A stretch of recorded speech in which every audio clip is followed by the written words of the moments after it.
ساتواں جو ہے وہ ہے معاف کرنا، برائی کا بدلہ اچھائی سے دینا۔ فرماتا ہے رب العزت وَلَا تَسْتَوِي الْحَسَنَةُ وَلَا السَّيِّئَةُ ادْفَعْ بِالَّتِي هِيَ أَحْسَنُ فَإِذَا الَّذِي بَيْنَكَ وَبَيْنَهُ عَدَاوَةٌ كأنه ولي حميم وما يلقاها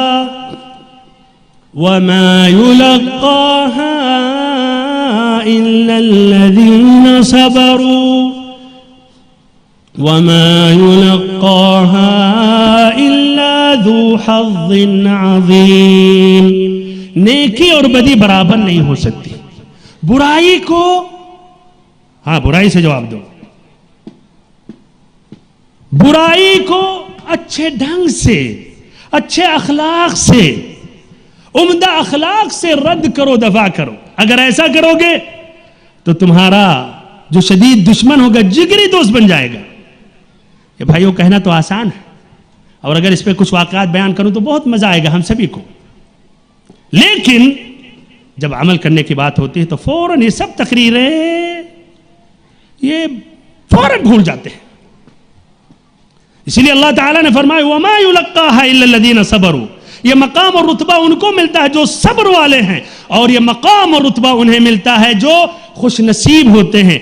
واقعہ لے لے زین العابدین علی بن الحسین بن علی بن ابی طالب کا، ان میں اور ان کے چچیرے بھائی میں جو الحسن ابن الحسن ابن علی ابن ابی طالب کے بیٹے تھے، یعنی دونوں چچیرے بھائی تھے، حسین کے لڑکے، حسین ابن علی، حسن کے لڑکے، دونوں میں جس طرح کی عام رشتہ داروں میں ہو جاتی ہے غلط فہمیاں واقع ہو گئی۔ ایک مرتبہ زین العابدین ایک مشہور یہ تابعی ہیں، اپنے ساتھیوں یا شاگردوں کے ساتھ مسجد میں درس دے رہے تھے۔ ان کا چچیرا بھائی غصے میں آیا، اور شاید پہلے سے اس نے اچھی تیاری کی تھی، کافی گالی گلوچ لے کر تیار ہو کر آیا اور مسجد میں داخل ہوا، اور یہ حضرت زین العابدین بیٹھے ہوئے تھے اپنے شاگردوں کے ساتھ، اسی حلقے میں آ کر کھڑا ہو گیا اور گالی پر گالی، بدتمیزی پر بدتمیزی، جی بھر کے جو چاہا اس نے اگل دیا، اور یہ زین العابدین خاموش رہے۔ یہ ہے تغافل، درگزر کرنا۔ انہیں بھی اللہ نے زبان دی تھی، جواب نہیں دیا انہوں نے، یہاں تک کہ اس سامنے والا ان کا چچیرا بھائی، اس کی بات مکمل ہو گئی، جتنی گالیاں وہ رٹا تھا سب ختم ہو گئے، کہہ کے پھر چلا گیا۔ رات کا وقت ہوا، یہ رات میں نکلے، اپنے چچیرے بھائی کے گھر کا انہوں نے قصد کیا، دروازے پر پہنچے، دستک انہوں نے دی، کیا رہا ہے اپنے ساتھ کیا لے کر آئے ہوں گے۔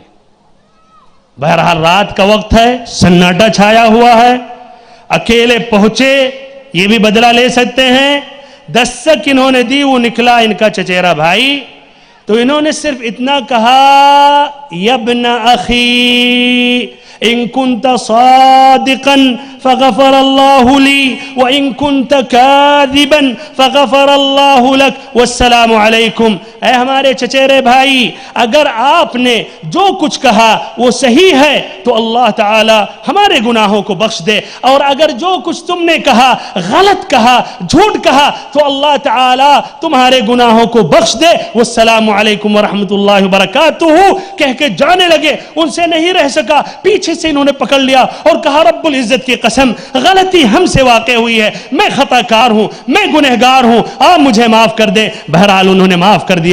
تو بھائی اور محترم ساتھیوں، دیکھیے نیکی سے آپ جب ٹکر لیں گے برائی کا تو ہمیشہ نیکی غالب رہے گی، اچھا اخلاق یہی غالب ہو کر رہے گا۔ بھائی اور محترم ساتھیوں، نبی اکرم صلی اللہ علیہ وسلم فرماتے ہیں ما نقصت صدقۃ من مال وما زاد اللہ تعالی عبدا بعفو الا عزا۔ صدقات و خیرات کرنے سے کبھی بھی مال میں کمی نہیں ہوتی ہے، اللہ اور بڑھاتا ہے۔ اور بالکل چیلنج کے ساتھ کہہ رہا ہوں، جتنے بھائی یہاں جو سالانہ کر رہے ہیں اس لیے کر رہے ہیں کہ اللہ تعالیٰ انہیں ان کے مال میں اور برکت دے رہا ہے، تو صدقہ کرنے سے کبھی بھی مال میں کمی نہیں آتی ہے، اور جب بندہ معاف کر دیتا ہے تو اس کی توہین نہیں ہوتی ہے، بلکہ اللہ تعالیٰ اس کے مقام اور رتبے کو بلند کر دیتا ہے، دنیا ہی میں عزت دے دیتا ہے۔